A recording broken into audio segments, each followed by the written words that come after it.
দিন থেকে যে আন্দোলনের নতুন গতিবেগ তৈরি হলো, সেই ধাক্কায় নতুন বাংলাদেশ আবার স্বাধীন হয়েছে। আমরা জানতে চাই, পলিথিন বন্ধ করার জন্য উপদেষ্টা নিয়োগ দেওয়া হয়।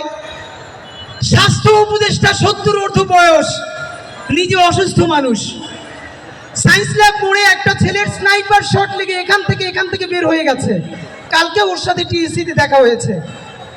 5 মিনিটের মধ্যে ওকে বায়োডেমে আনার কারণে আল্লাহ বাঁচাই দিয়েছেন। এখন ওর দাগ এইখান থেকে স্নাইপার শুট ঢুকেছে, গলা থেকে বের হয়ে গেছে।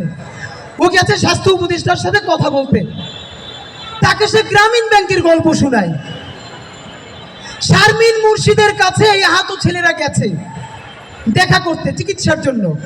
ডাক্তাররা বলেছে এদের বাংলাদেশে চিকিৎসা করার সুযোগ নাই, বাইরে যেতে হবে। 45 মিনিট বসিয়ে রেখে এসে বলছে তার পিএসকে দিয়ে, ওরা তো আগে শিডিউল নিয়ে আসে নাই, সুতরাং দেখা করা যাবে না।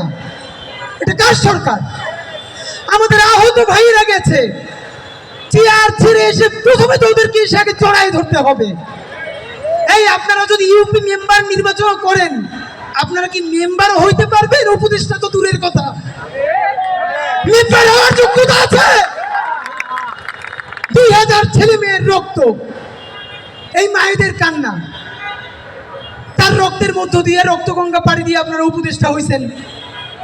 আমাদের আহত ছেলেগুলো আপনাদের সাথে দেখা করতে গেছে, 45 মিনিট বসে বলতেছেন শিডিউল নিয়ে আসছেন।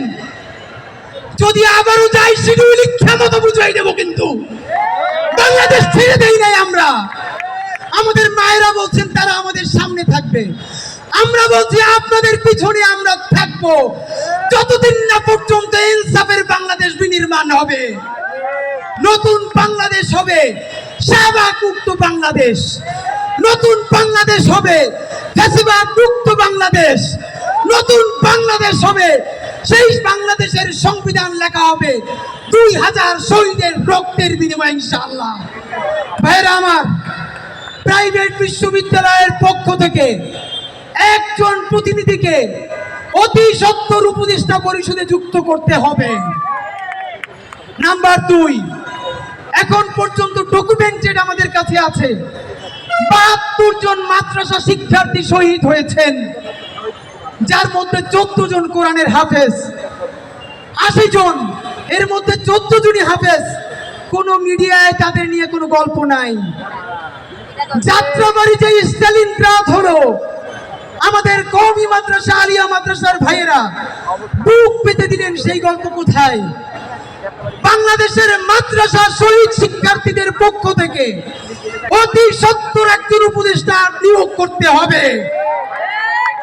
নাম্বার 3, উপদেষ্টা পরিষদে অন্তত অর্ধেক আছেন লিটারারি, তারা গুড ফর নাথিং, তারা অপদার্থ, তারা এক এক দেশের এজেন্ট হিসেবে ওখানে আছেন। সেই দেশের এজেন্ট হিসেবে যদি রাখা যায়, এই শহীদদের মাদেরকে কেন শহীদদের এজেন্ট হিসেবে রাখা যাবে না? সুতরাং সমস্ত শহীদদের পক্ষ থেকে কমপক্ষে 2 পরিবারের 2 জনকে উপদেষ্টা পরিষদে নিয়োগ করতে হবে। এবং সর্বশেষ, এই আন্দোলন